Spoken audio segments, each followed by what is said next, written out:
Our Daytona Motorcycle Classic is proudly presented by Honda. Follow the leader. He's on a Honda. By Mobile Detergent Gasoline. Power for your everyday driving needs. By Dodge Trucks. If you're looking for rugged value in a truck, it's Dodge. Dodge trucks are Ram tough. And by Levi jeans, cords, and shirts. For quality and style you can count on. They first ran motorcycles here on the beach at the turn of the century. They raced on a course and schedule determined by the tides. The last race was run here in 1960. The center of the excitement was right here on this beach for all those years. The excitement's still here, but the action these days is more to see and to be seen. Daytona Beach has a population of 48,000. They estimate there are some 100,000 motorcycles in town.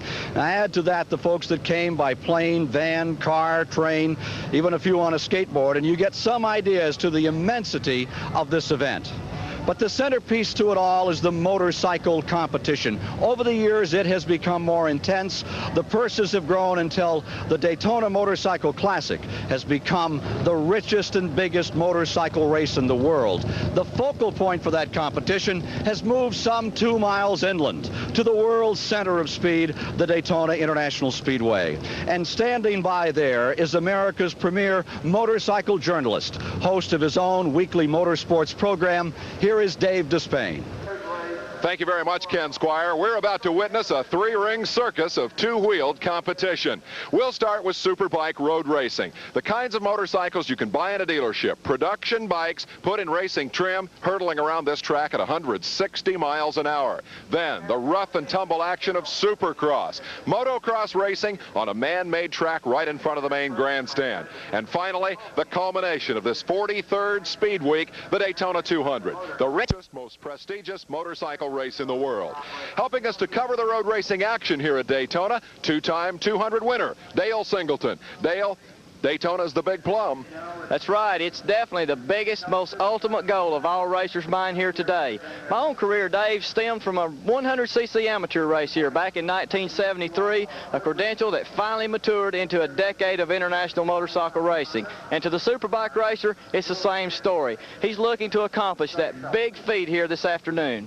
The Daytona Superbike victory is going to fall to one of the stars now lined up on pit road. Let's set the starting lineup. Jim Roller and Andrew Marriott, our reporters on pit road, are with the pole sitters and the front row. They say 3 times is a charm, but what's it going to take to win this race? Well, it's going to take consistency. Daytona is known for being hard on equipment, and the race is 100 miles long, and so it's you have to be consistent and not run the bike too hard, but go fast enough to win, and that's the objective. All right. Let's go to Andrew Marriott, who's standing by with Fred Merkel, the other Honda factory rider, on the front row. Well, Fred, a beautiful day here for the Superbike race. What do you think your chances are? Well, if the equipment holds up and we can make a good stop, if we can run consistent times, we could probably keep Spencer in sight. Otherwise, second to the world champion is not bad. Third man on the front row, John Bentoncourt, and you were the fastest of the privateers, John. That's got to be a special feeling for you. Well, we're pretty happy. Everything's been going pretty smooth. We lost a motor early in the week and plugged our spare, and our spare was a little bit stronger than our stock one, so we're real happy. Roberto, third last year. Can you improve? Well, I think so. This apparently is going to be one of my best years. My bike is running real well. The track is in real good condition, and I feel really good, so I hope it's going to be a first place this year. Sam McDonald, we're down to it. The Superbike 100. What's it going to take to win this race? It's going to take a lot to beat Spencer. We'll just have to go out there and see what happens. If Spencer stays in the race, it's going to be a race for second place, it looks like. Well, this is going to be a good race, even if it is for second place. Freddie Spencer's got a lot of competition. Let's go back up to Dave. There are 63 riders in the field, 5 Hondas on the front line, led by world champion Freddie Spencer. Let's look at the rest of the lineup. Jim Adamo outside row 2 on the first 2-cylinder bike in the field. 63 riders, Dale, on what kind of motorcycles? How big? How fast? These machines weigh in, Dave, around 350 pounds, pump out about 110 horsepower, and here at the Super Speedway, they climb to 160 miles an hour. Yvonne Duhamel out of retirement there in row 8. Because these are street motorcycles, the kinds of bikes you can buy in a dealership. This race will be talked about all year long. A victory here at Daytona sells an awful lot of bikes, and the start of the 1984 Daytona Bell Superbike 100 is now just moments away. Coming up on USA Network, the green flag in this 100-mile dash to glory at Daytona International. The Daytona International Speedway Road Course is about to become a motorcycle battleground. 3.87 miles around. The twisting infield, the high banks where they run 160 miles an hour. We're just about set for a start. The field is set. The engines come up to RPM and they're underway. Down they thunder toward turn number 1, a wholesale charge, a great start for Fred Merkel as they dive off into turn number 1. The field stacking up tight through that first turn, and it's a real traffic jam. Second wave is away safely. First lap very critical because of traffic, Dale Singleton. Very critical, Dave. The tires aren't warm at this point. The riders are looking for the temperature gauge to come up. They're just trying to get comfortable on the bike, set a pace, get themselves settled down, and doing some real racing here. Into the lead goes number 50. That is John Bettencourt. He is the private entry here, the independent rider, not a Highbuck factory team member, and he took the lead away from Fred Merkel, number 84, who is in fact a member of that Honda factory team that dominated the front row, taking the first 2 starting spots. Right now it is Bettencourt, the privateer on the Honda, leading the factory machines of number 84 Merkel and number 19, the world champion Freddie Spencer. Bettencourt, a veteran road racer from New England, peels off through that right-hander as the rest of this Superbike field stream out behind him on the first of 26 laps that will make up the 100 miles distance. Right here is where you'll see the factory horsepower really come into effect, Dave, as they climb out onto the 31-degree banking. Freddie Spencer and Fred Merkel, both on factory Honda Interceptors in close pursuit. They'll use the draft. You'll see them, I'm sure, close on John Bettencourt right here on the famous back straightaway. Oh, and just as you called it, there is the charge. That is Merkel going to the front. Here comes Freddie Spencer making his run from third place as a trio of Hondas move out onto the backstretch, and there goes Spencer into the number 2 spot. So, no, they've swapped it back, and this is going to be a real dogfight through the chicane. Bettencourt says, I don't care if you are the world champion, Freddie. You're not taking second from me that easily. Good performance early here for John Bettencourt, number 50, as he is sandwiched between those 2 factory machines. Out front, young Merkel, a newcomer to the game, Dale Singleton. He's very aggressive as he didn't let Freddie jump into him diving in that chicane, but as you can see, those dollars and cents are beginning to play their role here, Davis. Freddie takes that factory motorcycle back around John Bettencourt. Spencer turns the horsepower loose as they come thundering down to the start-finish line. The completion of the first of 26 laps around the Daytona International Speedway course, and this has quickly become a 3-rider race out front. They bank hard left into the tight first turn here at Daytona. It's one of the trickiest turns in all of motorcycle road racing.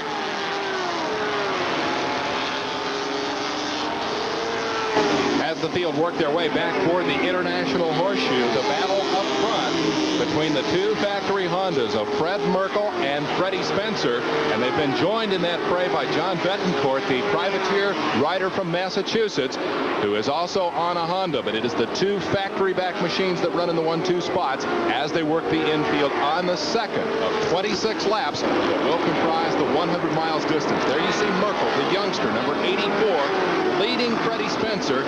And Dale Singleton, what a great opportunity to go out there and stretch your stuff against the best in the world. That's Fred Merkel, one of the most bright and promising up-and-coming superstar riders here, trying to really display and show the potential riding talent that he has going against Freddie Spencer, the world champion. Merkel, of course, the youngster. Spencer, young but a proven star, a world champion. Merkel hasn't had his opportunity to go out and set the world on fire yet. That opportunity comes in 1984 as he mounts the factory Honda and sets off to try to win the American Championship. And now Spencer closes right up down the backstretch. He appears to have a little faster motorcycle, or not, Dale? Well, I think he was taking advantage of the draft right there, Dave, and he seems to be not going to the full potential on brakes. And it's kind of strange that Freddie's not taking the lead over this early. So perhaps maybe he's got a different idea about his strategy for this race. Spencer, of course, the Charger, known for his runs to the front. In fact, he led the first 17 laps he ran in his initial appearance at Daytona back in 1980, and then broke the motorcycle, came back the next year and led 40 laps of the race and then broke. He is known as a go-to-the-front rider, but right now he's content to follow his young teammate out onto the front straightaway, and he's alongside. Is this it, Dale? That was a perfect exhibit right there, David. When Freddie broke the Drought, he did have quite an advantage, but it seems as though Merkel is going to try to hold him off down in turn 1, but looks like Freddie has overtook. Indeed, it will be Freddie Spencer who leads through that tight left-hander. He has taken command of this race from young Fred Merkel. And Merkel will now tack in behind him as Spencer, the world champion, number 19, kicks that right knee out and heels the bike over hard at some 80 miles an hour, demonstrating the control that makes him perhaps the superlative motorcycle racer of this weekend, perhaps the best motorcycle racer in the world. It's shown up just in the last corner that Freddie is now on the gas. I think he's got the tires warm. The temperature has reached the level that Freddie is comfortable with. He's got the suspension dampening warmed up, and I think Freddie now is ready to set sail. Freddie Spencer, just 22 years of age. Here's a man twice that age, 44-year-old Yvon Duhamel, out of retirement for this race, is on pit road.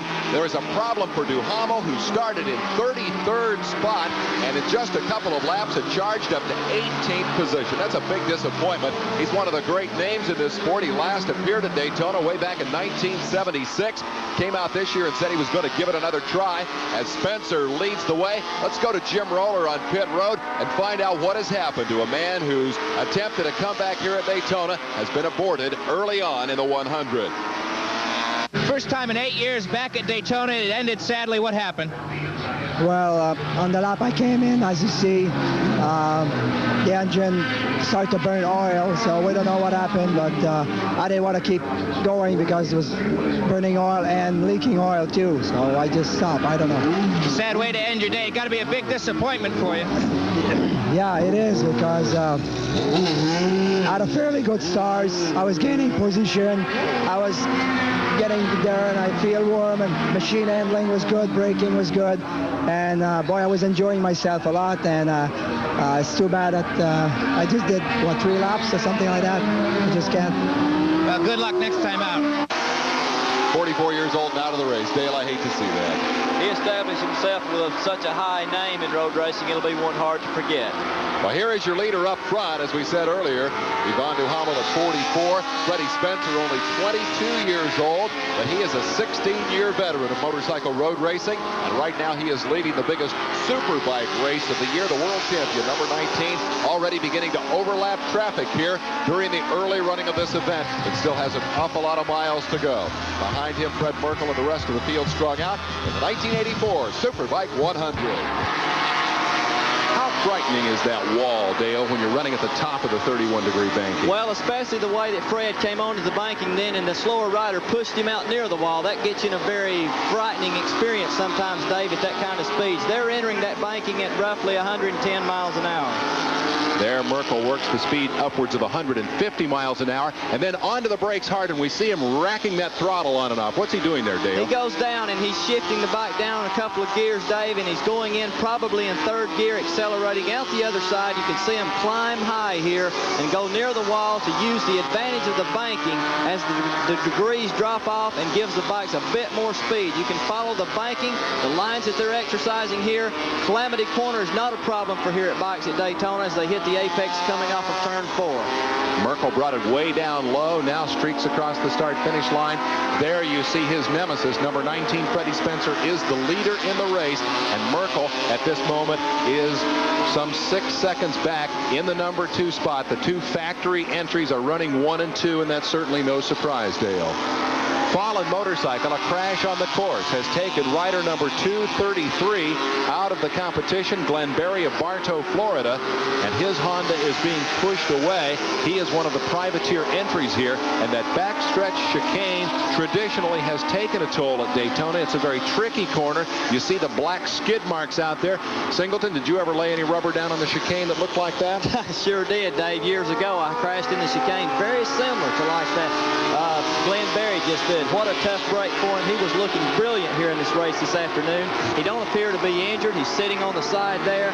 But I think what he did, indicated by his black marks on the coming in, I think he got a little bit too much brake, or either he went down a gear farther than he really expected, and the bike high-sided him, because at that point, you ready to tip the bike over to the right, it threw him off the high side. The day ends prematurely for Glenn Berry, and of course this day has ended prematurely in the past on a couple of occasions for the leader, Freddie Spencer. His finish record in this race is not the best. The first couple of times he came down here, he failed to finish. But then in 1982, he won the race, gave Honda its first victory at Daytona in Superbike competition. He came back to win it again last year, and this year he'll try to make history and become the first man ever to win it 3 times. Prior to 1982, the Yoshimura Suzuki's won more of these races than anybody else. This year, there's controversy involving their lead rider. I was out qualifying for the 200-miler, and unfortunately, I made a little bit of an error coming out of the chicane and threw the motorcycle down, the Honda that I'm riding in the 200-miler. Subsequently, they took me off to the hospital just to make sure that all the bones were still intact and I wasn't in too bad a shape. When I returned, it was about 15 minutes before my qualifying session for the Superbike event, which will be run today on Friday. And during that course of the time, Graham Crosby, my teammate, and Fujio Yoshimura, they had ridden both my motorcycle and Graham's, and mine I had obviously got set up a little bit better, and they opted to give it to Graham. So when I returned, I didn't have a motorcycle to ride. I made that decision that, let's switch the bike for Graham, and the rest got hurt.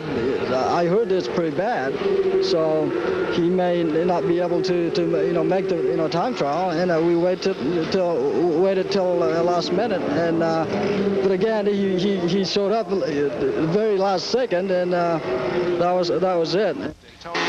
Cooley, a former national champion, a former race winner, very unhappy about that set of circumstances. Crosby not doing it all well on that motorcycle. Less competition for Freddie Spencer. It appears, Dave, that Freddie's braking about probably 100 yards earlier than he normally would be if he was really in tough competition, because I think at this point he's keeping in mind the reliability of his machine, as I mentioned earlier, saving the brake possibly can, and hoping that the bike will stay under him for the 100 miles.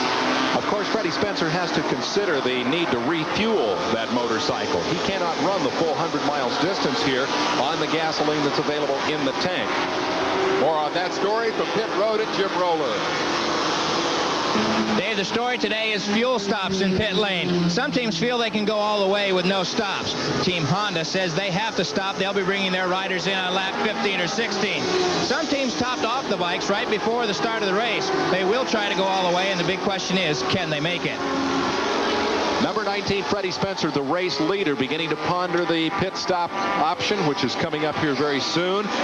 The crews are ready as they deploy themselves along pit road, which has hosted the Grand National Stock Cars of NASCAR, the 24-hour sports cars of the International Motorsports Association, and now the American Motorcyclist Association Road Racing Stars in this 5-week-long celebration of speed called Daytona Speed Weeks 1984. Right there is a guy who's definitely demonstrated the potential to rank as one of the big stars of Motorsports 84, Freddie Spencer, coming off an 83 World Championship. And he says Daytona is particularly important to him, Dale, because it gives him so much incentive and so much momentum for the year to come. It really sets him up for the World Championship. That's exactly right, Dave. Winning here at Daytona, the Bell Superbike race, will be a very important factor as far as just Freddie primarily getting the season off to a dramatic and a super good start, because he's cutting out a program going to Europe with the Honda International team. Oh, trouble for number 84. The number 84 machine is in the pits. This is Fred Merkel, and this is not scheduled, Dale. What's the problem? It seems as though the bike is not running at this point. Fred's coming in looking at total ease, and I think he's had some sort of mechanical problems. Perhaps we can get a story on that, Dave. Merkel has broken his motorcycle on the course and coasted in. He steps off. Fred Merkel appears to me to know that his day is done, Dale. It seems to be, Dave. It's possibly something that he knows for sure is a major problem that has developed within the engine or somewhere, and it seems as though right now they're going to take it behind the wall, and what a bad day for Fred Merkel. Let's Let's go to Andrew Marriott. He's with Fred Merkel on pit road. Fred, a major disappointment for you. What went wrong with the motorcycle? He had dropped a couple valves coming out of the chicane. It would have been a pretty easy second place. It's pretty disappointing. Did you know it was going to happen? Could you feel anything going wrong with it before? No, it sounded good all the way through, and it ran good. I don't know why it did it. Had a couple of very good laps early on, dicing with Freddie. Did you learn anything then? Yeah, that's where everything was working good then, and had a little tire trouble after that, but it seemed to iron itself out, and we were cruising easy second, and she dropped a couple valves. Commiserations to you. Bad luck. Thank you. There you saw the pit boards being displayed to these riders. That's really the communication system, isn't it, Dale? No sophisticated two-way radios in the helmets here. You rely on your pit board to know what's going on. That's exactly right, and it's very important in long races like this, Dave, to have a good pit communication board and a team there that can strategize along with the rider and kind of anticipate what they see needs to happen as the race develops with the positions of the riders and their give or take marginal differences of whether they're leading or trying to play catch-up. Freddie Spencer in the lead here at Daytona, pondering the fuel stop. Here's a man with a different strategy. That is John Betancourt. He started the motorcycle race with less than a fuel tank full of gas, planned an early pit stop because he wanted the bike to be lighter in the early running.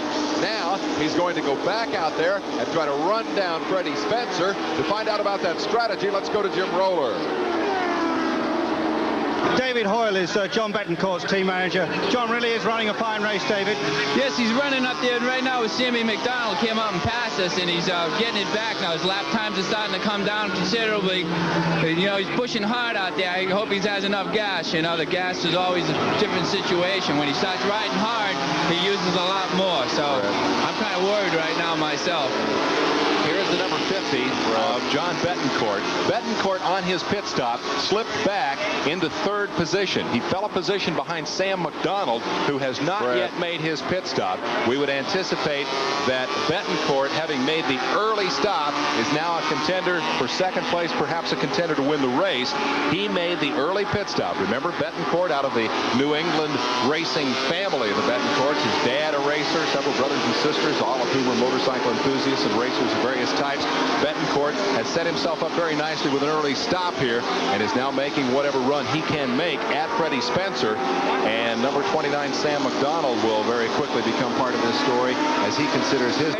He's very comfortably looking, very unexcited, exiting the pit road back onto the race circuit. His comfortable margin has been narrowed down now by only a few seconds. Oh, that was a mighty pretty piece of work. That's the way you want it to go. When you come down from 160 miles an hour and know that your racing future for the moment is in the hands of the crew, you want them to perform like that, don't you? That's right, Dave, and believe me, that's one of the most dramatic moments a rider can experience, is coming off the track from 160 miles an hour and pulling in just those few seconds that Freddie showed us right there on the screen.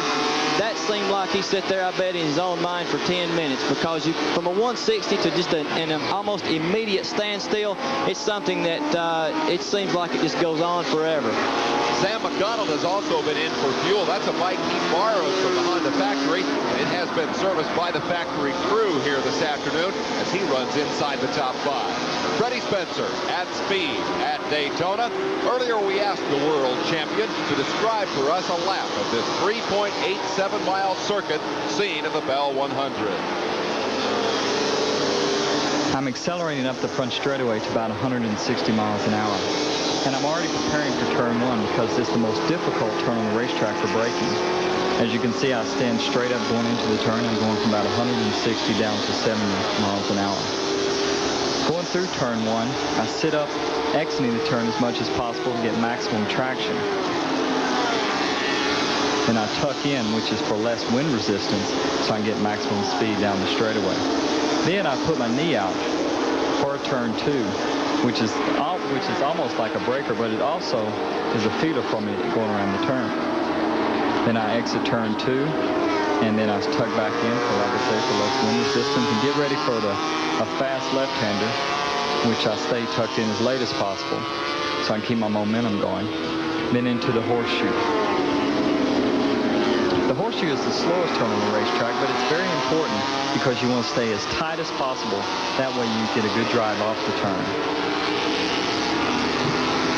Then going into turn 5. Now this is a very tricky turn because it determines your straightaway speed.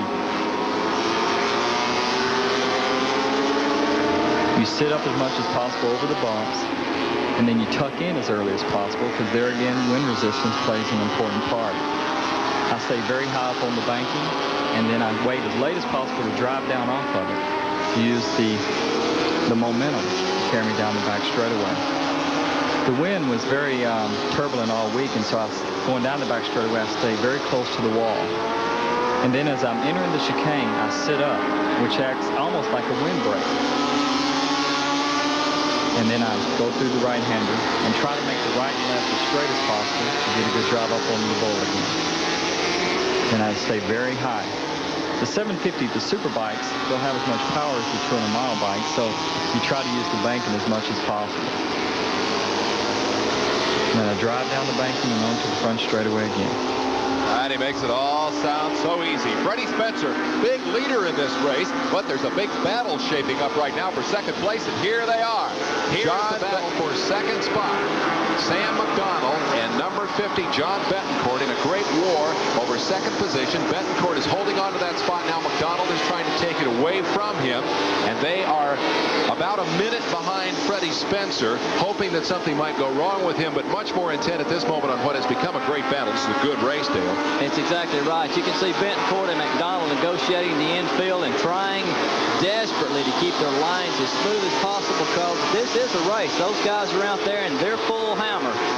Freddie Spencer, at the age of 22, the race leader, has been in competition for 16 of those 22 years. He's been coached by his father. He asked Fred Sr. the key to Freddie's success. One thing, he doesn't wrestle the bike around. He rides it with his mind. He intelligently rides a motorcycle. That's the way I feel about it. In other words, rather than strength, he's just smooth, very smooth. Well, the pride of Shreveport, Louisiana, world champion Freddie Spencer has been smooth as glass here today as he has carved his way through this field, ducking and dodging around the lapped riders, maintaining those lines and riding the wheels off that motorcycle. But there is a tremendous battle for second place. This one is not over yet in the race for the runner-up spot. Betancourt and McDonald are not finished. They're going to decide that number 2 spot at the line. Here they come down, Betancourt and McDonald. And McDonald is holding on for the moment. He is whipped around to the inside. He retakes second spot from Betancourt. This one is definitely going to the flag. Betancourt perhaps a little faster through the infield. Freddie Spencer making his final pass down the backstretch, a lap away from the checkered flag. Final trip through the Daytona chicane as Freddie Spencer hangs that knee out one last time. He'll be joining us here shortly to talk about this apparent victory and about the Daytona 200 still to come here on USA Network.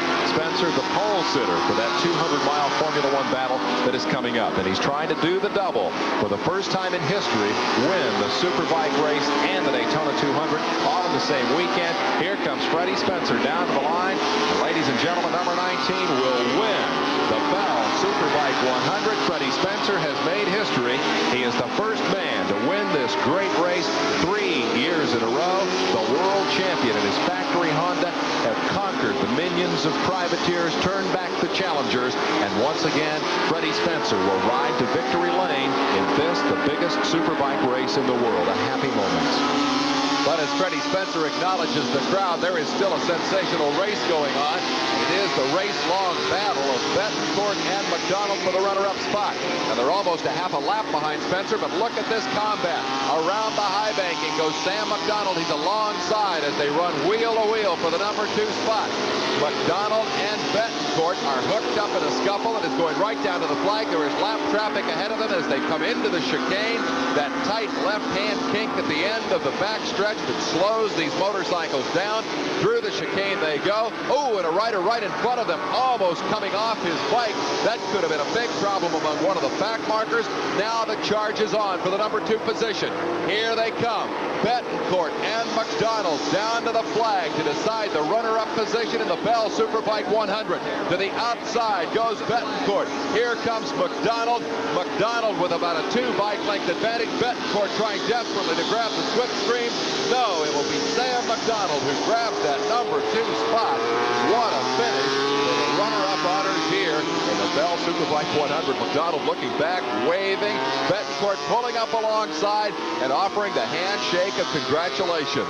Spencer goes to victory lane, but I think the story of this race, third shakes his finger, but in good-natured fashion at Sam McDonald. There's the congratulatory handshake. They are both very happy men, and what a finish that was as Freddie Spencer wins the Bell Superbike 100 for the third time. McDonald second in a great race with John Betancourt.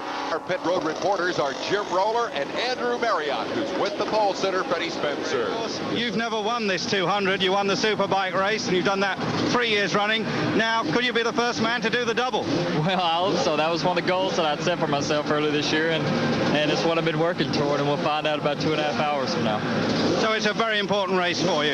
Yeah, it's very important. It's a goal that I've had for a long time to try to win the 200-mile race, and also it's one of the few times that Kenny and I are going to get to race against each other this year, and it'd be nice. We had a battle, and of course I'd like to win. Kenny, you're going for your third victory. You've been in so many big races. What goes through your mind right before a race like the 200? You want to hurry up and get it over, because you get little butterflies. As you've gotten older in your career, has your attitude before the races changed? Has it become easier to get ready for a competition like this? After a while, it gets kind of old, you know, things, you know, you're just going, come on, hurry up, let's go, you know, let's get out there. And I think when you're younger, you're just going, oh, man, I don't know what I'm going to do when I get out there. Now you're just going, come on, let's get out there and go.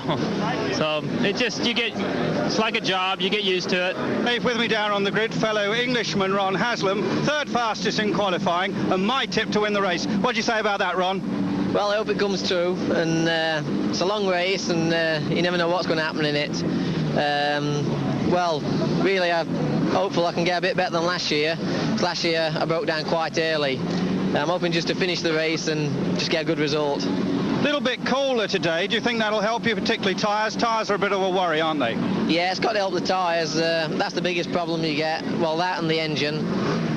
We've been a bit cooler. It's got to be a help. Dave, a man we'll be watching in today's Daytona 200 is Eddie Lawson. He finished second to Kenny Roberts last year.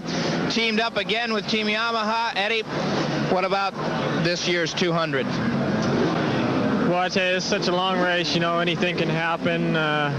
It's 200 miles, 2 hours long, so if I don't fall off and don't run into any slower riders or have any problems, and if I'm there at the end of 52 laps, hopefully I should be right in the hunt. Mike Baldwin, this could be your big day. How do you feel? I feel great. I feel good about the race, and the teams couldn't be more prepared. In this morning's warm-up session, you did a lot of laps. Why was that? Well, we had to scuff in a couple backup tires just in case. We don't want any problems. Just getting everything sorted out. Tires are going to be a factor, aren't they? Yes, they are. I think that's going to be a key factor. It's not as hot as we thought it might be, and it's overcast, so that's going to help the tire wear. The endless hours of off-season preparation have all pointed toward this moment, the start of the 200. The front row. The winner will likely come from that phalanx of 5. But behind them, stars like Graham Crosby, the former winner, Doug Bronick, the top independent in the field, and 75 more men lined up, awaiting the fall of the green flag and the start of this great race. And they're off, thundering down toward turn number 1. A very slow start for the pole sitter, Freddie Spencer. The field streaking down, and it is yellow colors out front as Robertson and Lawson have gone to the fore. Eddie Lawson taking the lead with Kenny Roberts in tow. The second wave of 30 riders is away, launching themselves on a 200-mile charge to what they hope will be superstardom. And now the third field away on pit road. 80 riders have taken the green flag. The 43rd running of the Daytona 200 roars out onto this 3.87-mile track in search of victory, in search of stardom. 80 riders have come here, but they are led by the superstars at the front of the field. Eddie Lawson has moved out front quickly on bike number 21. Heeling left, he is chased by his teammate, the former winner of the race, Kenny Roberts. Lawson, who has come off the Grand Prix circuit, his initial season there last year, wanting very much to win this race, which narrowly slipped from his grasp a year ago. A 4-rider squabble over the second spot. The rest of the field streaming through the infield for the first time as the speeds begin to escalate and the excitement, Dale Singleton? I think Eddie is showing the standard that this race will be run under, Dave. It seems as though he's more or less sprinting here the first lap, which is the most highly respected lap here at Daytona. To get the tires warm, to build the engine temperatures up to standard, I think Eddie is setting the pace here in the early going. They stream out onto the 31-degree high banks of the super speedway for the first time. The speeds begin to escalate. Up through the gearbox they come to 180 miles an hour on the backstretch. Then hard onto the brakes for the tight left-hand turn of the chicane. Roberts closing as they whip over hard to the right. Kenny Roberts, the greatest motorcycle road racer ever to come out of the American stable. The rest of the field in hot pursuit as Lawson shows the way on lap 1 of a 52-lap, 200-mile charge to destiny. Roberts closing up as they work the turn 3 and 4 area of the super speedway and come down for the completion of lap 1. The Yamaha phalanx out front. Lawson the leader. Roberts in the number 2 spot, pulling away Dale Singleton. Is that a surprise? Not really, Dave, because I think both of these guys they know what's in store for them with the Honda entries of Freddie Spencer and Eddie Lawson, and I think that's why they've set this very hot pace here in the early going. As soon as the tires are heated up, I think you're going to see some record-setting times here around this circuit. The tires, of course, very much part of the story here at Daytona, where they race faster than on any other circuit in the world and tackle those banks that are unique to Daytona. Tire wear, a story that we'll be talking about a great deal before this day is out. Kenny Roberts, the defending champion in this race, trying to become the 7th man ever to win back-to-back, but perhaps more significantly, trying to become only the 2nd man in history to win this race 3 times. And what a story Kenny Roberts is here as the 1984 Daytona 200 is under green and working lap 2. More of the Daytona 200 coming up on USA Sports. Lawson and Roberts, the Yamaha teammates, swapping the lead on very special motorcycles. In fact, there are only 3 such bikes in the world. 2 of them are running 1-2 in this race. They are converted versions of the 500cc World Championship Grand Prix machines on which Roberts achieved his 3 world titles. Especially for Daytona, those motorcycles have been modified. They are bigger engines. The book says about 700 cc's, although that is a subject of some discussion. It is the same motorcycle they brought here last year. Very much a Daytona special. A motorcycle built to run at 180 miles an hour for 200 miles. Last year, those bikes came here and ran 1-2. Today, they are right back out front, although at this moment, the running order is the opposite of a year ago, as Lawson leads Roberts through the infield turns. This course, 3.87 miles in length. It is the fastest motorcycle circuit in America. They reached 180 miles an hour. And in terms of the lap average speeds, they'll average close to 120 miles an hour, turning the racetrack in under 2 minutes. Freddie Spencer set a qualifying record here today on his Honda to earn the pole, but that pole position has done him very little good thus far as he has sunk back into the field and is currently running in 4th spot. The Yamaha battle continuing up front, Dale. It seems as though Eddie has a little more punch in that motor than Kenny does, Dave, and it's very evident that Yamaha has been back in Japan in the R&D department trying to find that much-needed horsepower here in contending 500cc machines as they have in the past against the bigger 750cc versions.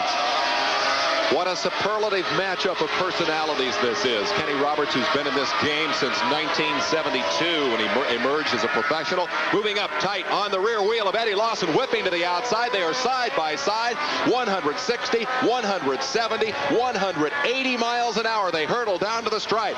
Roberts takes the lead. Lawson tucks into the draft now as they swap those spots in a spectacular battle.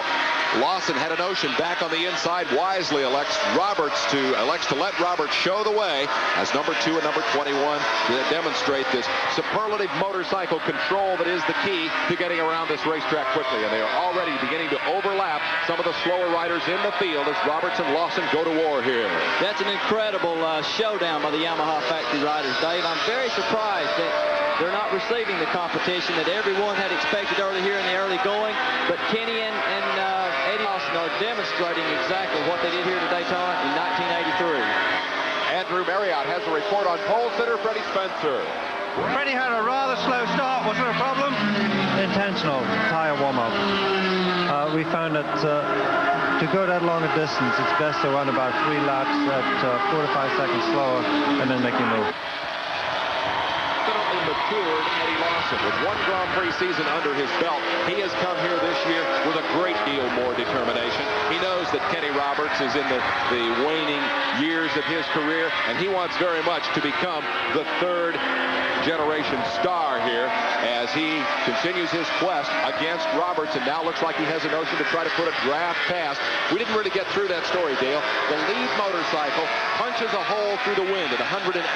Directly behind that bike, there is a little pocket of still air, and you can ride in that pocket. It will pull you along, and then at the appropriate moment, you can dive down out, and it's just like a slingshot as the slipstream whips you by and pulls you into the lead. We saw Roberts make a draft pass on Lawson a couple of laps ago. Oh, Roberts wiggling badly as he goes up onto the banking. Is that a possible problem? Roberts is getting a little better drive out of the chicane than 80 is. It was evident there as the suspension was worked to its fullest potential, and that's what shows in the motorcycle chassis and suspension when they're taking it to the absolute top of the limit coming out of the chicane, because it's a place that puts a lot of pressure on the suspension and chassis. But now a challenge. Side by side they go for the lead, but perhaps more significantly, number 19 Freddie Spencer, as we begin to work traffic, has picked up the pace. He has warmed up the tires, and he is closing within striking distance of the leaders.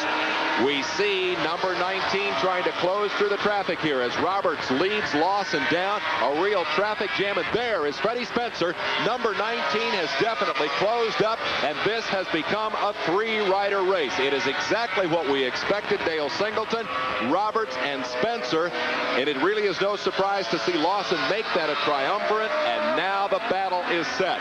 Honda versus Yamaha, Roberts, Lawson, and Spencer in a 3-way battle. Very similar to what we saw yesterday with Freddie's early going in the Superbike race, Dave. It just appeared that he was really taking things easy, more or less trying to set his strategy as the race developed, and I think that that's his set pattern here for this afternoon. As you can see, Freddie has closed an incredible margin up on Kenny and Eddie both. Spencer coming here for his 4th Daytona 200. He has been a leader in this race in the past. That has been his tradition. He came here as a rookie, led the race for 17 laps, then broke.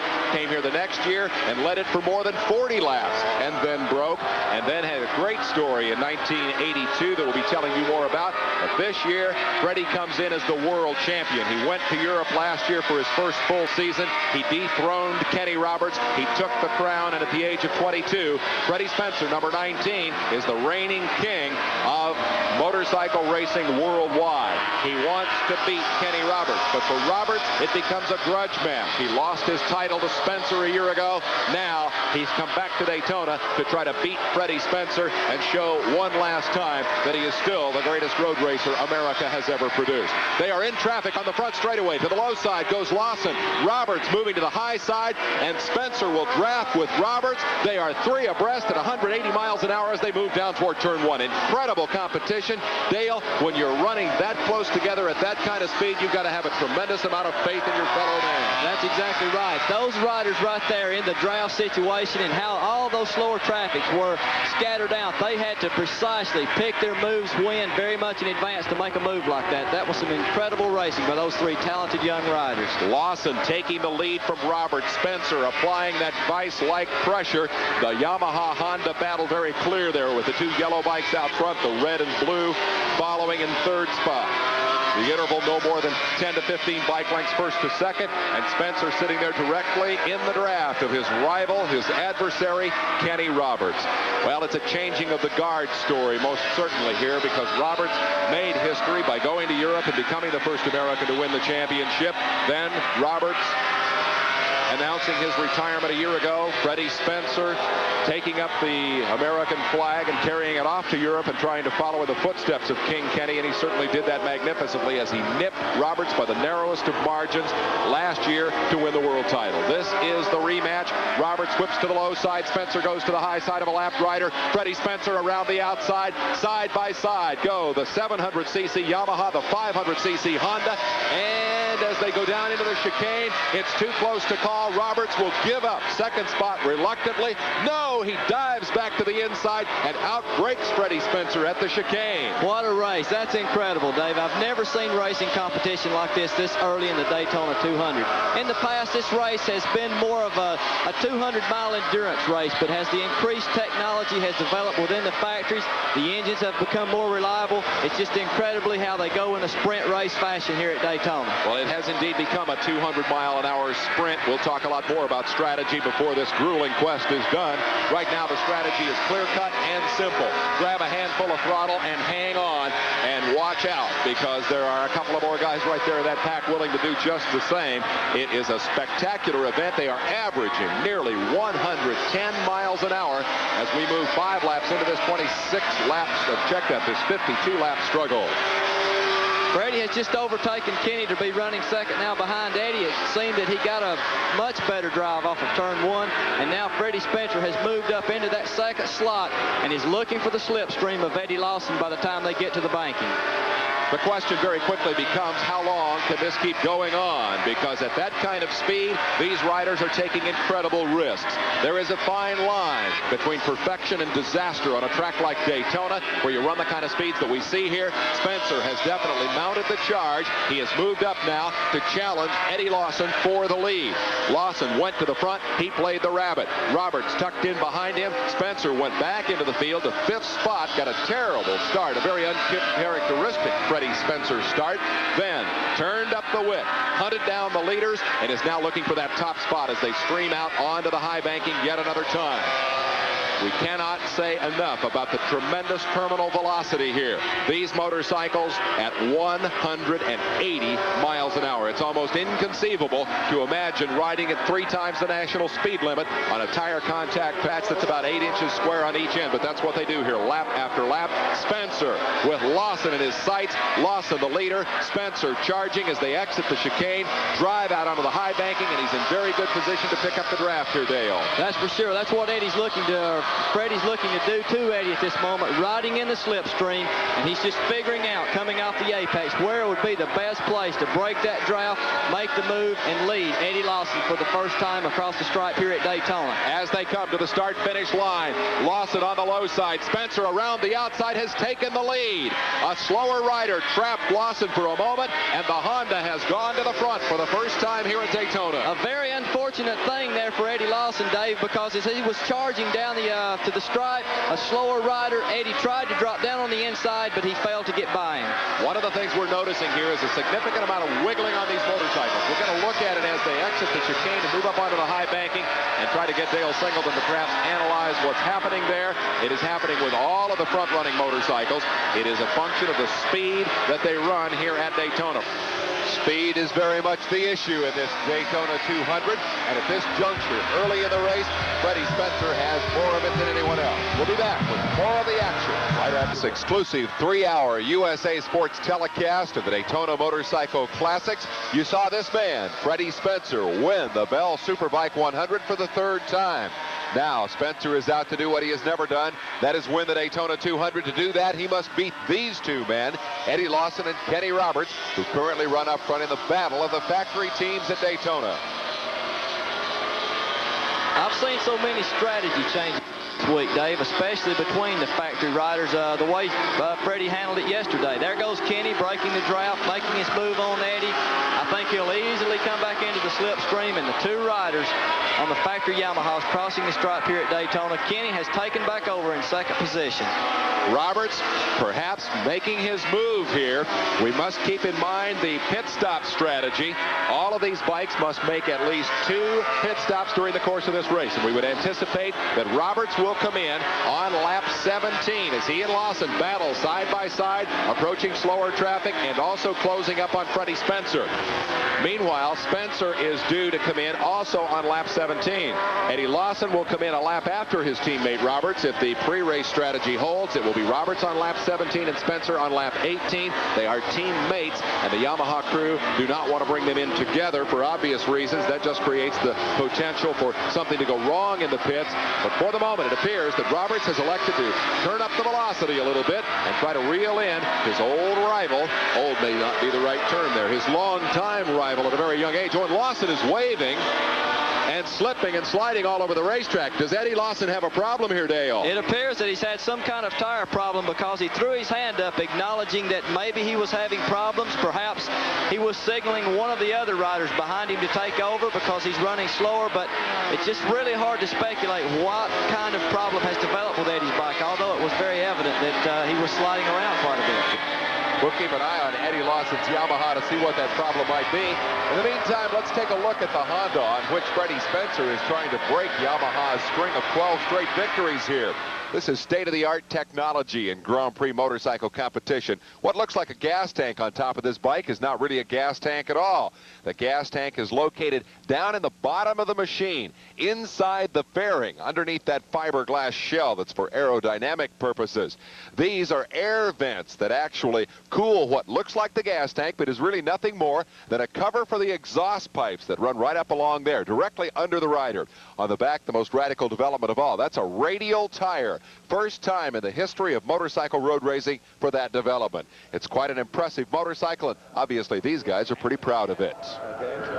Dale, for Kenny Roberts, how much of this is a grudge match? How much does it mean to Kenny Roberts to whip Freddie Spencer and to prove to the world that, yeah, he beat me for the championship last year, but on any given day, on any given racetrack, I can still beat this kid? Without any question, I feel like that Kenny would like to get a little revenge back on Freddie, because he did go to Europe and beat him by the narrow margin of just one world championship point in that highly prestigious Grand Prix series in Europe. Kenny in the draft, he takes the high line on Freddie. It looks as though Kenny Roberts and Freddie Spencer practically side by side down the back straightaway. If this isn't good racing, Dave. What a marvelous battle, Dale. Down they go, inside, Roberts outside, and Roberts manages to take the lead back from Freddie Spencer. A tremendous battle for the lead at Daytona. Roberts has come back to take the lead away from Freddie Spencer. He opens up a 3-4 bike length advantage as they work slower traffic. Again, there is a difference in the size of those two engines. The Yamaha has a big, powerful Daytona special engine, while Freddie Spencer is riding the machine on which he will contest the 1984 500cc World Championship. The Honda people have acknowledged that this is, as much as anything else, a test of that motorcycle, that it is not particularly designed and built for this racetrack. It's intended, and almost off the racetrack goes Freddie Spencer. The problem, Dale Singleton? Unbelievable. That's definitely tires, because Freddie has been running that pace the whole day. I think they have developed a rear tire problem, because that's not common, Dave, when they twist the throttle off of one in that nature to get that kind of slip. That was frightening. How close was he to a crash? How close did Freddie Spencer come to throwing that thing away at over 100 miles an hour? Well, it was very evident that he has definitely got the quick reflexes, because if he would have stayed in that throttle another 100th of a second, the bike would have literally went out from under him. But you got to be real careful in a slide situation like that too, Dave, because when the bike breaks loose, the rider clicks the throttle back and overcorrects. He faces a very intense chance of being high-sided from that motorcycle, which is the worst of any crash that you could incur on this kind of racing. When you lean the bike off to the left like Roberts is and it slides out from under you, that's called the low side. But when it flips violently back the other way and hurtles you into the air and then slams you down onto the ground, that's called the high side. And Freddie just about took a high side trip here at Daytona. Wow, the tire story continues to play. They are obviously finding it very difficult to find the traction and keep those motorcycles in a straight line around this racetrack. Now, Eddie Lawson moves around Freddie Spencer. The Yamahas have moved back to the front. The Freddie Spencer charge was so fast and so impressive, but perhaps it has been destructive to the new radial tires that are being introduced to motorcycle competition here today by number 19, Freddie Spencer. Keep in mind that during the history of this race, no winner has ever changed a tire. In fact, as recently as 5 to 10 years ago, the notion of changing a tire at Daytona was inconceivable. You had to take all sorts of paraphernalia off the back of the bike. These are chain drive machines, and the chain had to be taken apart, the wheel pulled out, a new wheel put in, the chain hooked up in a line, and we were talking about a 5-minute job. But as this race has evolved and as tire technology has been pushed to the limit, there we see Roberts wiggling a little bit, the tire company companies and the motorcycle manufacturers have joined forces, and they've begun to develop quick change tire technology. 2 years ago in this race, Freddie Spencer changed tires twice. He came here with a new tire. They were experimenting. They were developing. They wore it out early in the race. Spencer came into the pits, changed the tire. Everybody rode him off. He charged back into contention, riding so fast that he wore out a second tire. There is Spencer, who seems to be repeating that act here today, now in third place. Freddie Spencer changed a second tire in the 82 Daytona 200, still came back and finished second in the race, and that's when the writing was on the wall. Kenny Roberts has had his share of tire troubles and written a couple of chapters in that tire story here as well. As he works his way around Daytona, Roberts in command, trying to become only the second man in history to win this most prestigious motorcycle race in the world 3 times. Roger Riemann did it before him.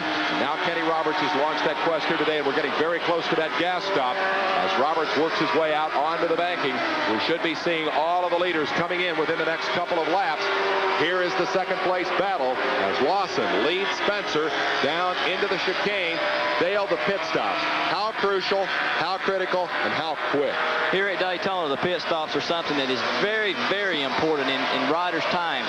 Although he's going to be in the pits only for just a few seconds, Dave, by the time he decelerates, comes off the high-speed banking from 180 miles an hour to about 100 on pit road, brakes all the way into the pits, and re-enters the track back in his current position, riders lose up to 15 to 20 seconds. Kenny Roberts is on pit road. The leader has come to the pits. This is a fuel stop only. It is a scheduled first of 2 stops that we will see all the front runners make in this classic motorcycle confrontation. Freddie Spencer has followed Kenny Roberts onto pit road. He is making his scheduled stop. The tire engineers checking that rear tire. There goes Roberts out of the pits. A very quick stop. It's a long stop for Freddie Spencer. He has lost valuable time on pit road.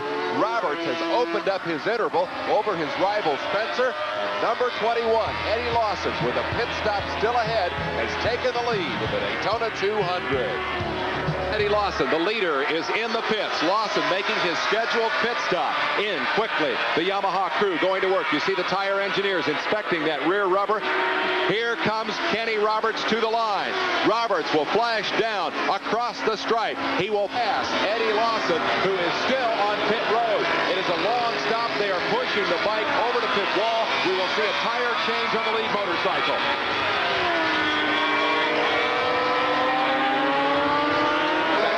This gap in seconds anymore, ladies and gentlemen.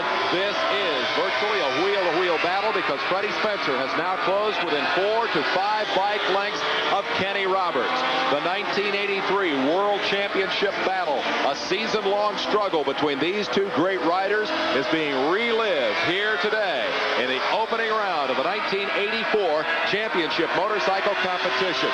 The veteran, 32-year-old Kenny Roberts, being challenged as they move through the infield by the 22-year-old wonder boy, Freddie Spencer. The changing of the guys, the 2 finest road racers America has ever produced. The old veteran leading the young kid out onto the high banks. The battle of the factory teams. Yamaha has won 12 straight races here. Honda has come here desperately wanting to win this race in 1984. All of those stories come together within 3 bike lengths on the backstretch at 180 miles an hour. Roberts tucked in low. Spencer right behind him. They both sit up. They use the wind effect, hitting their chest as an air brake.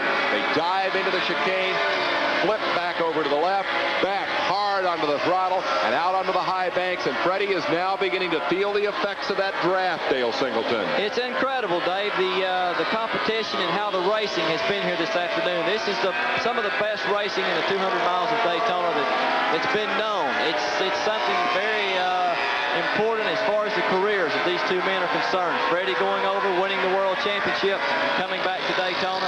It's the Grand Prix race here today. We are halfway through the Daytona 200. 100 miles are down, 100 to go. The first half of this race, a fascinating story involving the personalities, the powerful personalities who have come here and dominated Daytona in recent years. And of course, there are so many other stories being played out back in this field, Dale. As we watch the factory stars show the way, you were the champion of the privateers for so many years. There are a handful of salaried riders like Freddie Spencer who measure their income in millions of dollars. Kenny Roberts, a millionaire several times over. For the bulk of this field, it's pay your own bills, buy your own motorcycle, try to find a low-dollar sponsor. You were the man who came and conquered the factory teams twice, in 1979 and again in 1981. Must be a tremendous thrill to go out there and beat guys like Roberts and Spencer. That's really an understatement, Dave. It's something that the amount of glory and the accomplishment that can be sought here is something unmatched in any other motorcycle racing event in the whole world. Winning Daytona is definitely the ultimate that these riders are looking for. The privateers out there this afternoon, last year's first privateer, Steve Gervais from Canada, he's finding the going to be a little bit tougher than it was last year. The factories are the dominant force, but Honda is very much this afternoon wanting to break that 12-year dominance that Yamaha has owned here at Daytona for 12 years. Well, as we watch that battle unfold here, we can't help but wonder what might be going through the mind of Kenny Roberts. He knows Freddie Spencer is back there. He can hear that motorcycle now. They're so close together. And he's got to be thinking, how much does he have? Is he lurking back there and just waiting for his opportunity? Is there some horsepower left in that motorcycle? And, of course, he's considering his own strategy. He knows how hard he's running. Here they come up the front straightaway, and Spencer is tucked right into the draft of Kenny Roberts as they hurdle up on slower traffic. They are at 180 miles an hour now, hard onto the brakes for turn one. This is where Spencer had that earlier bobble. A terrible place to be running upon slower traffic as they're braking off this tremendously fast tri-oval at 180 miles an hour, trying to break those bikes down in the run of 2 football fields down to about 80 miles an hour, Dave, and you don't want to run up on slower traffic in that situation. They have successfully cleared those lap riders, and Roberts and Spencer continue their two-man hand-to-hand combat here. Incredible motorcycle control at the speeds they reach here. That infield is very flat. The turns are tight and slippery and tricky. Lap after lap, you have to keep right on that razor edge, and now they have to do it in company with another of the greatest motorcycle racers in the world, and that applies both ways. For Freddie, it's true of Kenny. For Kenny, it's true of Freddie. It's just a classic motorsports confrontation that we're seeing here in the 43rd running of this great race.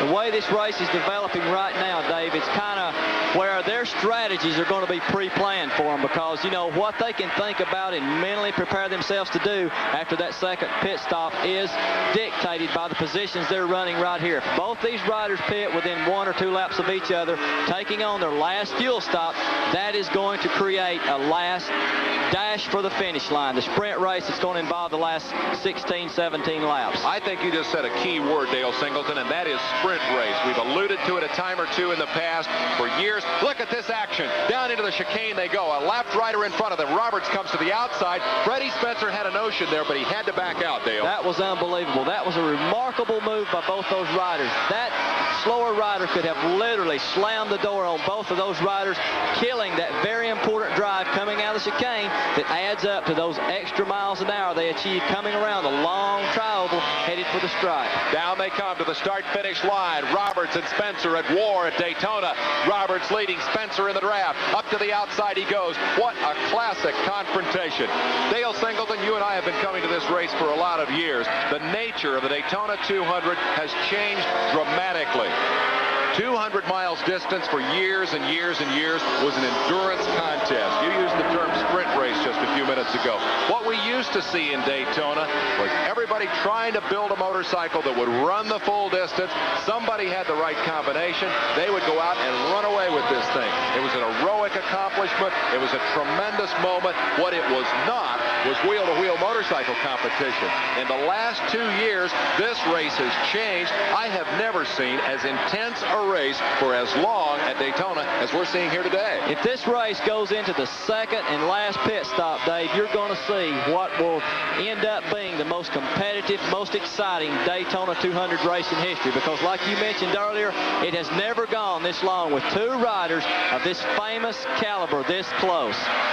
It's just a remarkable story, and that story writes a new chapter every lap as Spencer comes slithering off the high banks and looks to the outside of Kenny Robertson. He'll not find room there. A At the 5-story high peak of that 31-degree banking looms that concrete wall, and you definitely don't want to go up there and pay it a visit. So intense is the competition up front that this has become the forgotten man of this 200. Ron Haslam runs in 3rd spot. He's been consistently in the top 5. And here's a great battle for 4th place.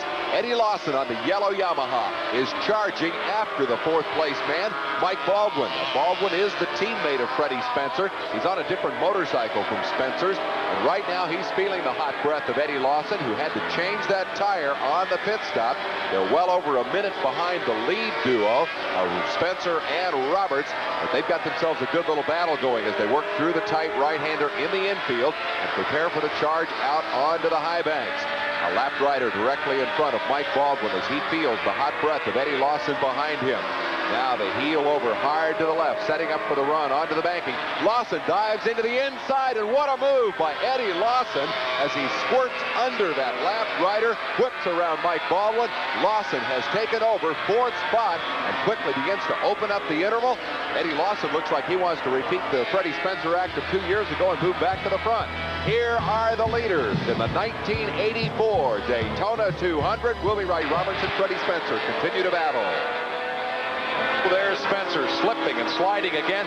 I get chills up and down my back every time I see that, Dale. I know exactly how that feels, Dave, and let me tell you about some chills and some sensation when that motorcycle breaks loose at that kind of speed, because you are concentrating so hard. In this instance right here, Freddie concentrating on Kenny's line. It looks as though he's got the drive, and Freddie makes the move on the inside straightaway. Spencer is trying to take the lead from Kenny Roberts. They're side by side. They're wheel to wheel. No! Spencer comes out of the throttle. He was on the outside, Dale. He didn't have the right line there, did he? No, that's no way. He entered the fastest turn on this track, what they call the dog leg, the turn 3, right off the International Horseshoe. That's 120 miles an hour, knee dragging flat on the tank if you're serious about lap times through there. Freddie didn't want to take that chance and try to do it with Kenny on the outside. We have had a significant development on pit road as Mike Baldwin has come in with his number 43 motorcycle and has changed a tire. There is the bike going back out. This is a very similar motorcycle to Freddie Spencer. It is not the same bike. It is a similar bike, and it has potential for horsepower very close to what Freddie's bike has. Significantly, it has worn out the tire. They have come in and changed the tire. We had begun to allude earlier to the fact that Freddie Spencer is definitely keeping a spare tire strategy in reserve. They knew going into this race that the radical new development of radial tire technology for motorcycle road racing might not go the 200 miles distance. They say they are prepared to change tires on Freddie Spencer's motorcycle on the rear only, perhaps as quickly as 20 seconds. But significantly here, Dale, running this close together, this deep into the race, if Spencer has to make a 20-second pit stop to change tires, he's out of the picture. Exactly, that's right. If Freddie goes in, tries to make the tire change, Kenny does not. That's going to put him to such an advantage over the second-place rider. However, on the other hand, if Freddie goes in and changes the tire, he's going to be a little bit quicker in lap times, and then Kenny is gambling on the significance that his tire is worn to a certain point. His lap times will be reduced greatly by running a worn tire.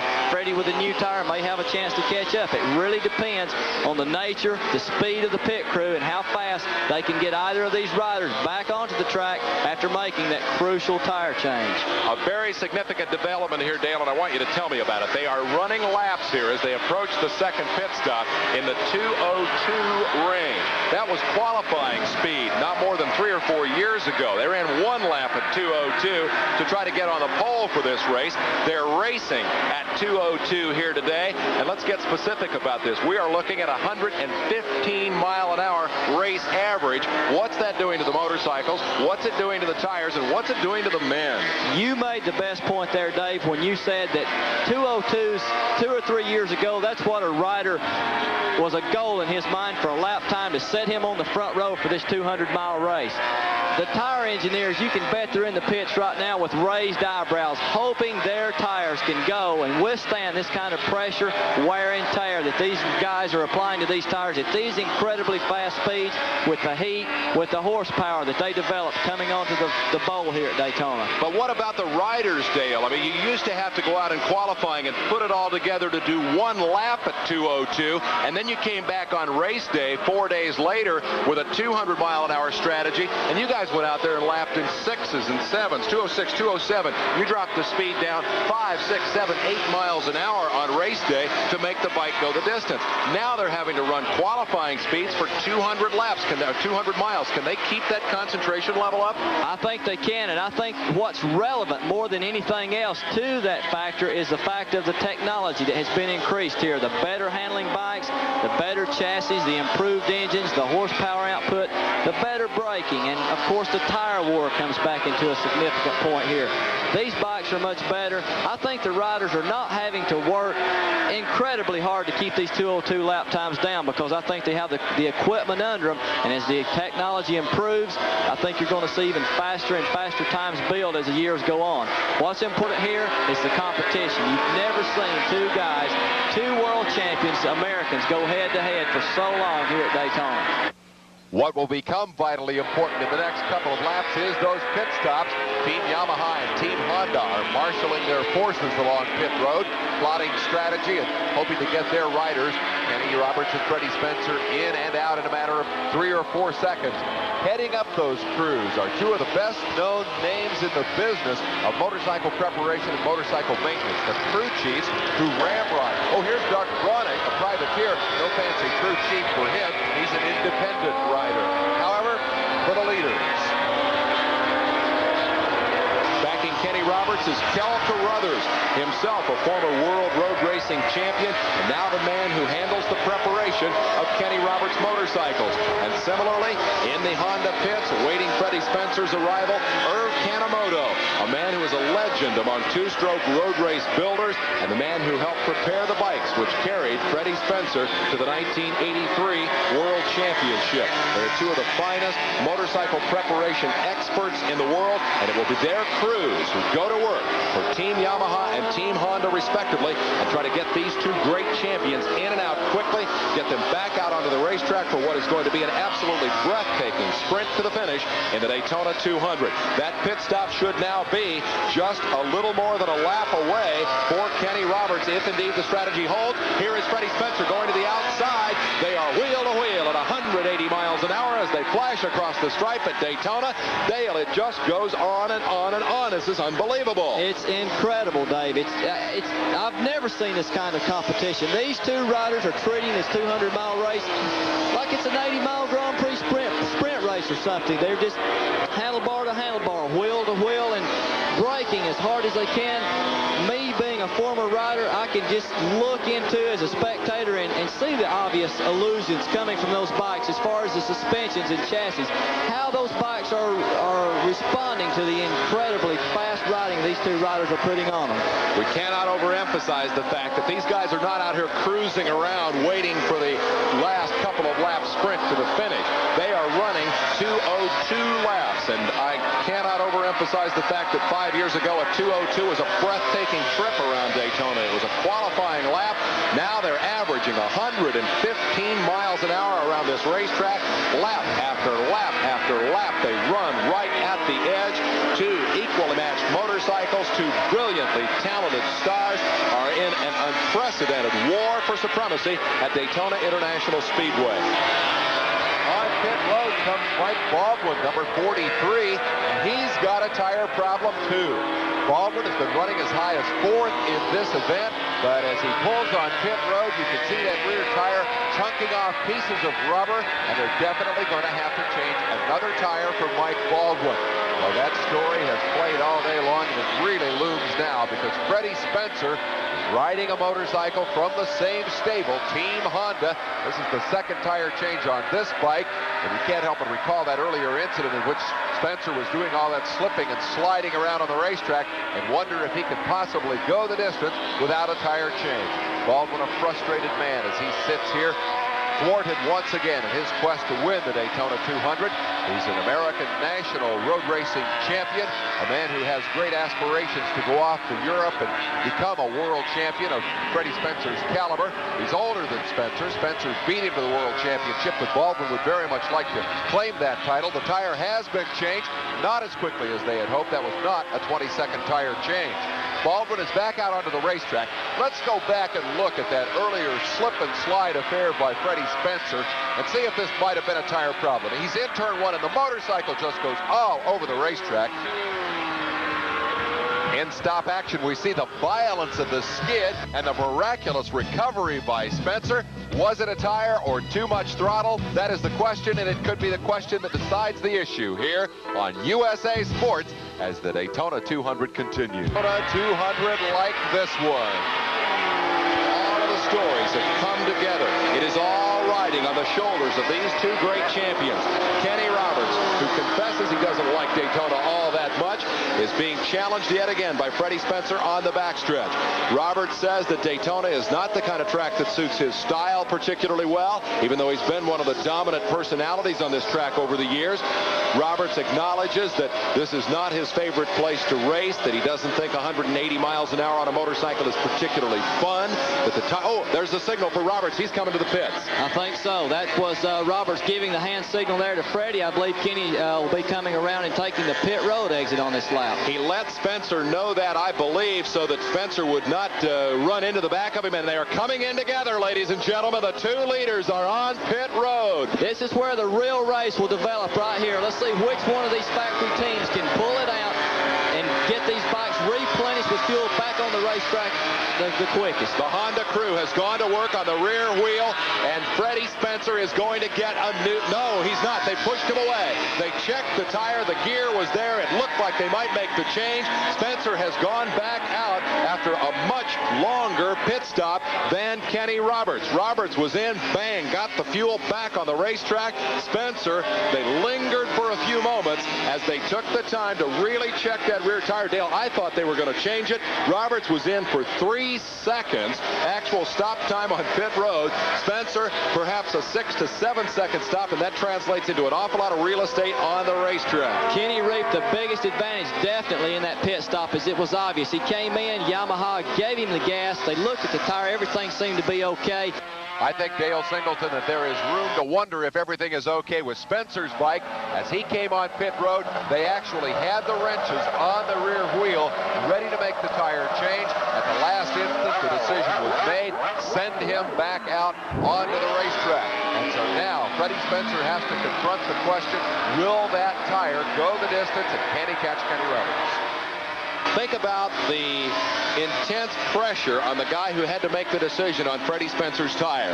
In the span of 6 to 7 seconds, he had to look at the tire, assess its condition, think about how far it would run, consider how much faster Freddie would be able to go if they put on a new tire, a fresh tire, a faster tire, calculate that difference and see if he could make up the 20 or so seconds that he would lose, and then say, yes, change it, or no, let him go. It all happened in 7 seconds. What a remarkable pit performance. Mathematically, I don't think it's possible for a guy to take on a new tire here, although he'll maybe pick up a rider down. That is Henry DeGao, who just moments ago was overlapped by the leaders, and he has crashed. DeGao is down. The motorcycle on the grass surface just outside the racetrack. DeGao moving around a little bit, and the medical personnel moving there. Kenny Roberts slipping, wiggling, sliding up onto the banking, but obviously confident that his machine can now go the distance. The stage is set.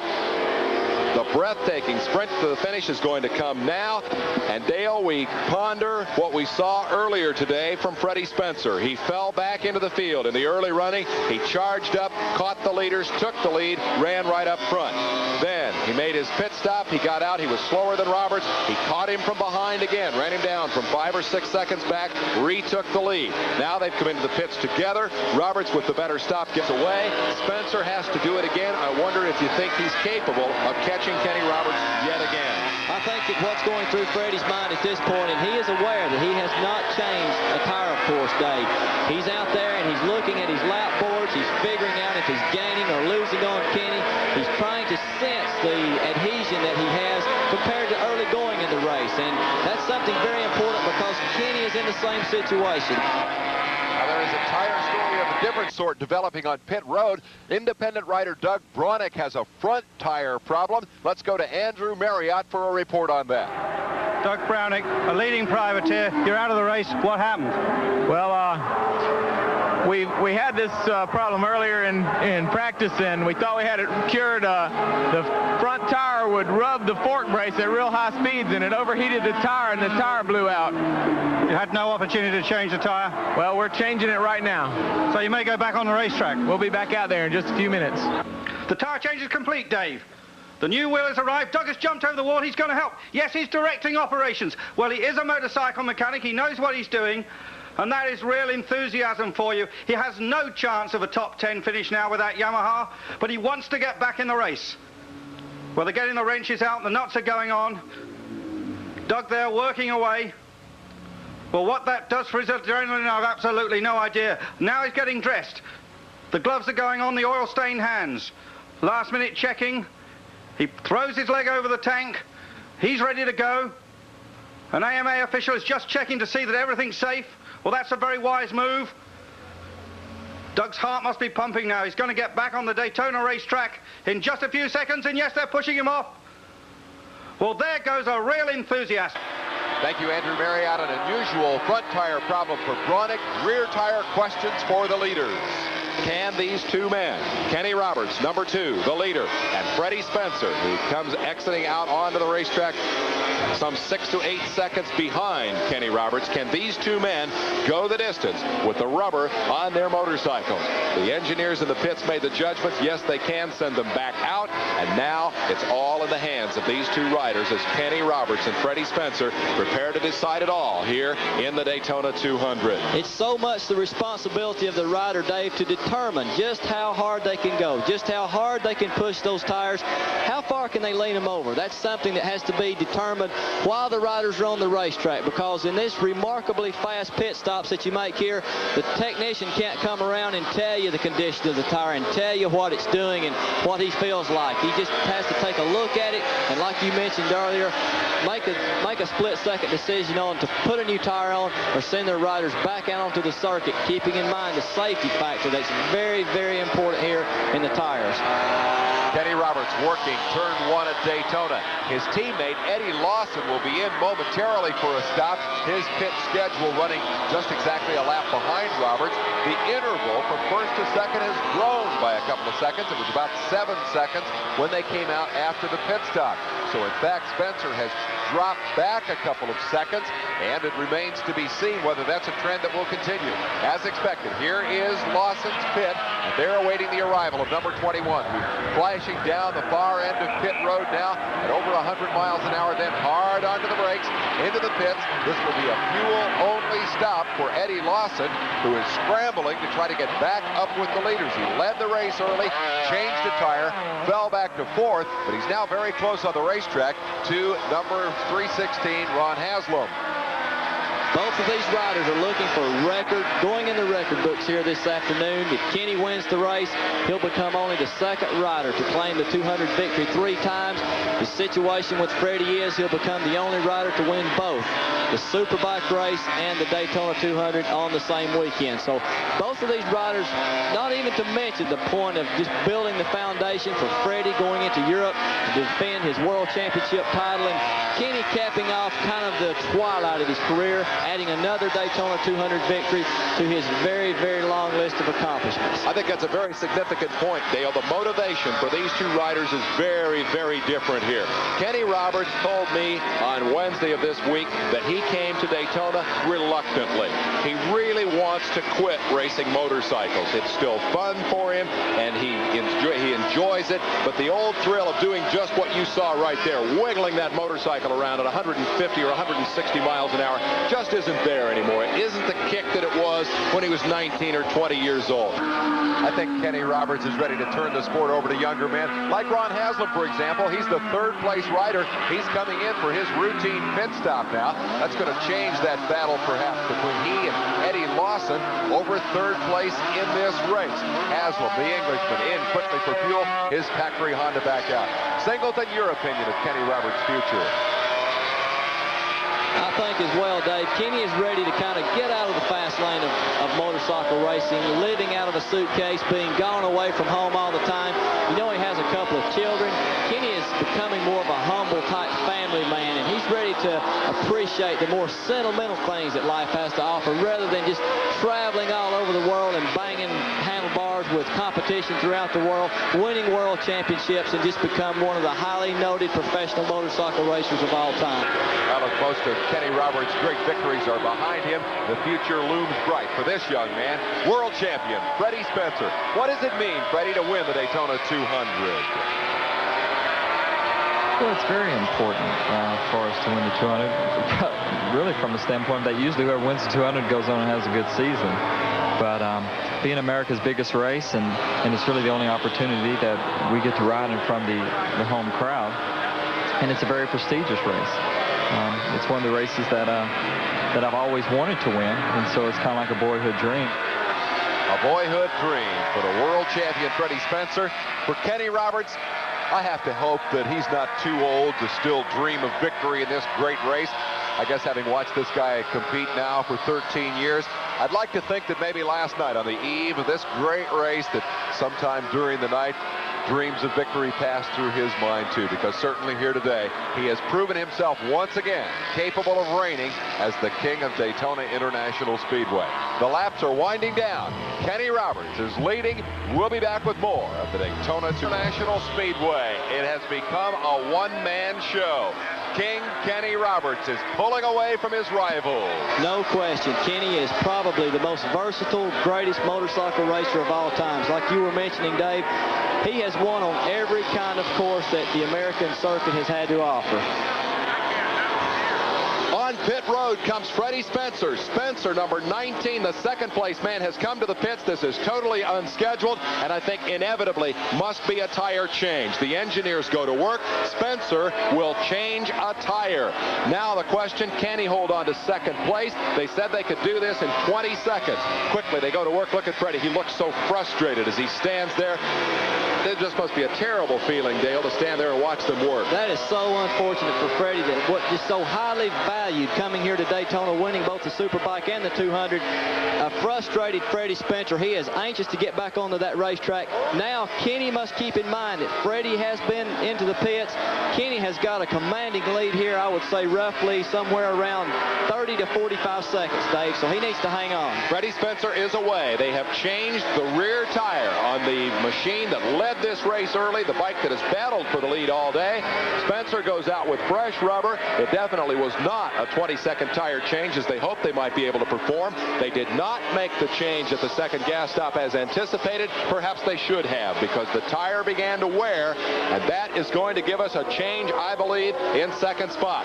Kenny Roberts has moved even further ahead of Freddie Spencer, and here is your new second-place man, Eddie Lawson, the forgotten man of the 1984 Daytona 200. He ran right up front early on. He battled, he diced with Kenny Roberts, then he had a tire problem, changed his tire, and went into the pits and fell far back into the field. Now he is charged back to run second. Officially, the tire change on Freddie Spencer, a 38-second affair. That's still pretty impressive for those of us who struggle at home with our wrenches and take 2 days to change a rear tire, Dan. That's for sure. It looks as though that we're going to see a repeat performance here at Daytona with Kenny taking the honors. Eddie Lawson now in second. His teammate, whom is off to Europe in just 3 weeks for the South African Grand Prix to head the factory Yamaha effort from Yamaha, Japan. Eddie Lawson is probably thinking and smiling just a little bit under that helmet that Freddie has developed that tire problem, thus initiating a tire change in the pits. The leader, Kenny Roberts. The second place man, Eddie Lawson, working his way down into the chicane at the end of the backstretch. This young Californian, very much a star in his own right. He hasn't gotten as much attention perhaps as Kenny Roberts, but still he has great potential for the future. He was the runner-up here in the 200 a year ago. Behind this man, Kenny Roberts, the current leader. Lawson paying his dues, learning his lessons from the king, from the mentor, from Kenny Roberts. I guess it's not a bad rap in motorcycle racing to be a Kenny, learn from somebody. Oh no, problems for number 21. Back on pit road comes Lawson. No quicker than he he did. Oh, and he's locked up the rear wheel. He comes sliding to a stop, and it's a second tire change for Eddie Lawson. The same story here as last year, Dave, as they developed these tire problems, going just so significantly fast with tremendous lap times. Kenny is under the same situation. Can he hang on? Can that tire stay under him for the duration? Absolutely the story, Dale. Absolutely the question. These are identical motorcycles. Number 21 has changed tires twice. Kenny Roberts has not changed a tire. Can he possibly go the distance? Will that motorcycle live, or will we soon see that scene replayed here when this man, Kenny Roberts, comes in for a tire change? Give him all the credit in the world for being able to save his motorcycle, but I'm not sure, running 2:01 and 2:02 laps, that even Kenny Roberts can save himself from this kind of fate this late in the race. Unbelievable that Eddie Lawson, for the second year in a row, should find his hopes to come up and challenge Kenny Roberts torpedoed by the tire difficulties. Here we go. Lawson back on the machine, back underway.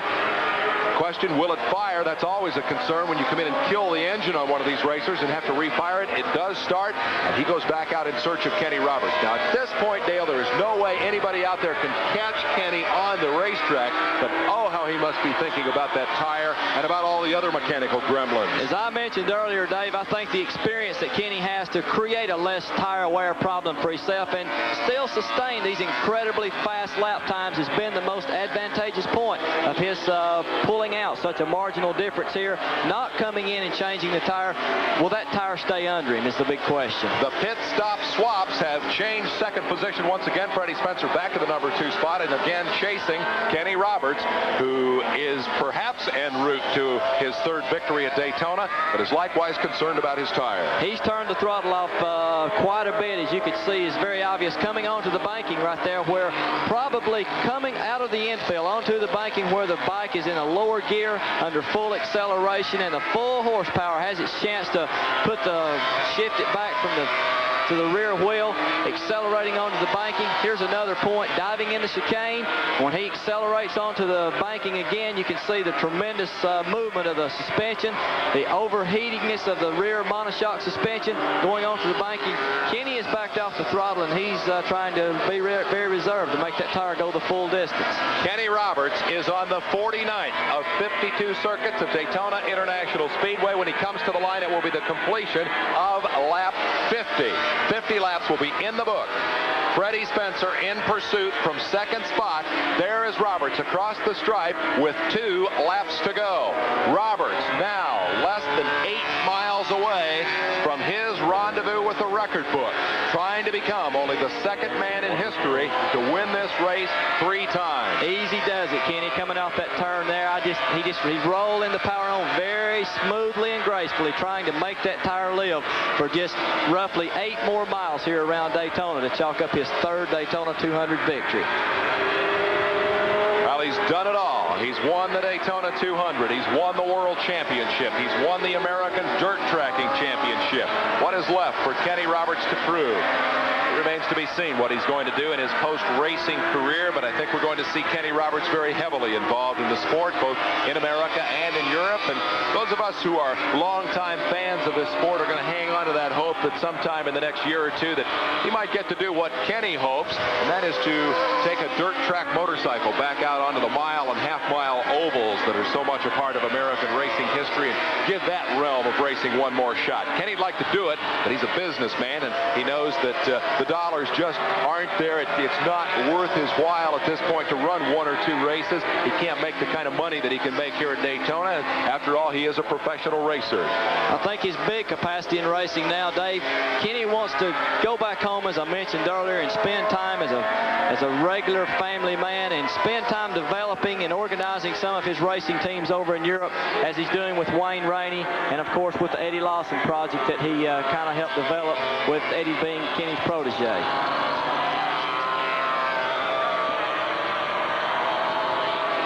laps are winding down for the man they call King Kenny.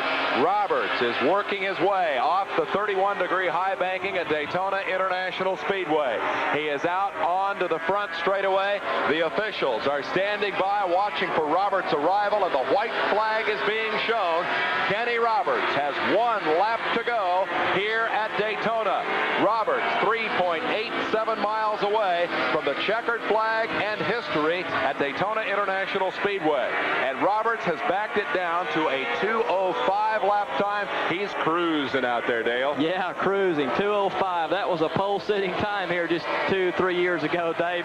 Incredible. These bikes, the riders, the tires, everything has just become to such a higher technology and perspective as it was just a couple of years ago. Times change, technology changes. Kenny Roberts, just like the river, keeps rolling right along.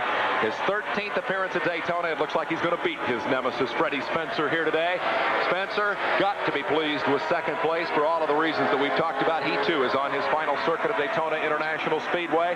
Roberts is probably still harboring some of those concerns. He's heard those funny noises from the engines. He's felt those wiggles from the tires so many times over the years here at Daytona. He's got to be thinking, oh, baby, don't fail me now. Bring me home. We've come 199 miles together. Let's make it that last mile. He's definitely pampering that motorcycle, Dave. As coming out of turn 5 there, Kenny usually would just pull it up on the rear wheel and just acknowledge a little bit of glamour of the victory that he's headed for here this afternoon. He's concerned with that tire, though. Kenny not accelerating near as quickly as he has been on the banking, saving that tire. He don't want to have any last lap disaster here this late in the race. Roberts is on the backstretch for the final time. That one last charge down into the chicane as he comes up off the tank, breaks down, drops it in easily now, lays it over to the right. Oh, look at that. Hello, Kenny. Nice to see you. Acknowledging the cameras of USA Network. Roberts knows where he's headed. It's on to the most hallowed ground in all of motorcycle racing. Out of the banking, Kenny Roberts is headed for victory lane. Coming out of that chicane, climbing high on the bowl, Dave, I can relate to what it feels like. 5 gallons of ice water poured down the back, because that's the intensity, the cold chills that you get. Headed for victory as he comes to the stripe. The checkered flag is out, and Kenny Roberts has won the 1984 Daytona 200. It is all over, and Roberts has won it. Meanwhile, we've got another story developing down here on the front straightaway. We're going to see the slowest finish, I think, in the history of this race. Kenny Roberts has brought the fans to their feet, and as they make their way home, they are going to remember this performance on this memorable day when Roberts came to Daytona for the final time and showed everybody else the way home. Roberts has won. We'll be back to talk to him in a moment. The world's biggest motorcycle race has fallen to the man that many believe is the greatest motorcycle racer ever, Kenny Roberts. He has defeated his rival Freddie Spencer on this day. Ron Haslam, the Englishman, ran a consistent third here this afternoon. Roberts' teammate Lawson conquered adversity to finish in the top 5, and the Japanese champion Tadahiko Taira salvaged a 5th place finish. Right now, Andrew Marriott is with the champion. Kenny, not bad for an old man in semi-retirement. Well, thank you. I don't feel too old, but my back's hurting a little bit. How did the motorcycle go? Did you ride conservatively? Because other people did have tire problems, you didn't. Well, we were, I think, all riding very conservative, and knowing that it's going to be a long race, and I knew that the race was going to get better, more hectic. And then things didn't materialize, and, won the race. Well, had to twist your arm a little bit to come back this year, didn't they? You're not sorry? Well, out there after about 3 or 4 laps, I almost pulled in. I just said, what am I doing out here? I'm thinking about something else, and I don't really want to be out here. And is that true? Yeah. They got away from me a little while, and I said, oh, go ahead. Just, you're out here now. You might as well go. And I'd speeded it up and caught them and then raced. But I almost thought about pulling in there for a while. We were lapping guys so fast, and things were really starting to get hectic. And I said, hey, this is crazy. Well, Kenny, the question now has to be, will you come back another year? I don't think so. I think this is enough. So you want to go out as a winner? I think this is enough, no matter what it was. Well, I don't enjoy lapping people that fast, and with 3 or 4 of you running is too. I just don't enjoy it anymore. And so it is time for Kenny Roberts to hang up his Daytona laurels and pass the crown to the 2nd place man here today. Jim Roller is with Freddie Spencer. No cigar. It's got to be a good test for that machine, though, huh? It really was. I know exactly how many laps to go for the pipes start breaking and exactly how many laps to go for the tire starts coming apart, you know. But no, it was really a good race. I was satisfied. I was really happy, you know, right before the second pit stop, Kenny and I were together, and I thought it was going to, you know, go down to the wire. But about 2 laps before I was supposed to come in for gas, the engine started changing pitch, and I knew the pipes were starting to break up. And then we didn't get, you know, out of the pit stop very fast, and Kenny got away. He was really riding good, and the bike was running good. So I was just hoping that it had been close down to finish, and maybe we could have pulled it out. Tire had to be a big disappointment for you, though. Yeah, it really was. I thought possibly with 10 laps to go there I could up the pace a little bit, but it started vibrating and then going on to the banking. To be a rider, one must possess strength, agility.